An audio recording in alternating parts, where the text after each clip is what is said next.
definitely a human need that we have. Oh yeah. Oh yeah. Yeah, creating things, and that's why we have kids. This innate desire to create life. I have this, if I may. Sure. The thing with kids is that, like, on the very, very surface level, bringing kids into the world serves a very basic biological need. I mean, we need to reproduce and keep the show running. But I Just think, like the fish in the tank.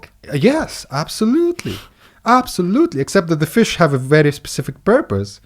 Well, not for us. For them, they just automatically produce. It's instinctual. For us, we can take a decision. And for the farmer, he wants or she wants the fish to reproduce so that you can have food. But with kids, I think part of it is walking, talking memory of you after you are dead. Because I mean, that's really what we are. We're sending out genetic copies of ourselves out into the world, telling them, you need to do this, this, and that, so that you look more like me when I'm dead, so that my image stays on Earth forever after. I think it's mainly two things, which is satisfaction, which comes from what you said, of seeing your version of you come into reality, and having someone to take care of you when you're older.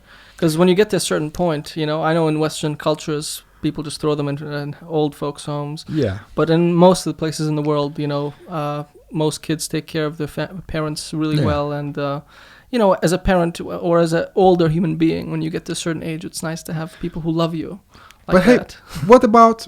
I would disagree with you on that, partially at least. Because what about people who never get married? I mean, there are bachelors out there, right? Or there are people who just...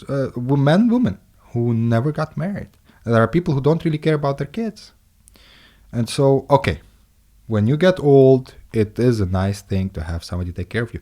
But I don't think that people get kids primarily for that, or at least partially for that even. Because when old people... Have you noticed that old people, they get old, they kind of fall apart quicker if they're not doing anything at all. So I think... I don't know, when I get old, I'll tell you. But, I think the satisfaction that they get, once again, satisfaction, is from not so much as people taking care of them, as so much for people being around them and showing them that they're still valued members of that small micro society that they live in. Okay, I mean, that's what I think, and that's probably more important than people taking care of you.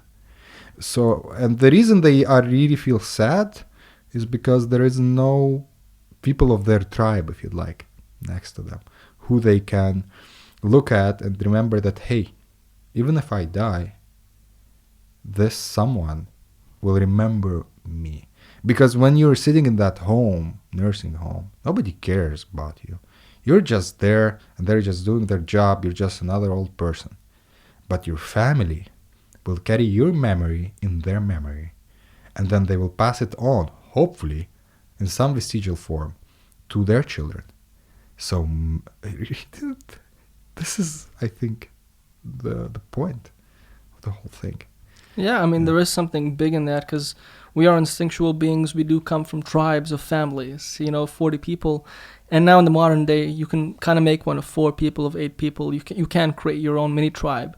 And there is immense satisfaction feeling useful towards that tribe, and you said maybe some people might not need that, but when you get to a certain point and you've met a certain objective that you thought was going to satisfy you, and after getting to that point, it doesn't give you the satisfaction you expected it to give you.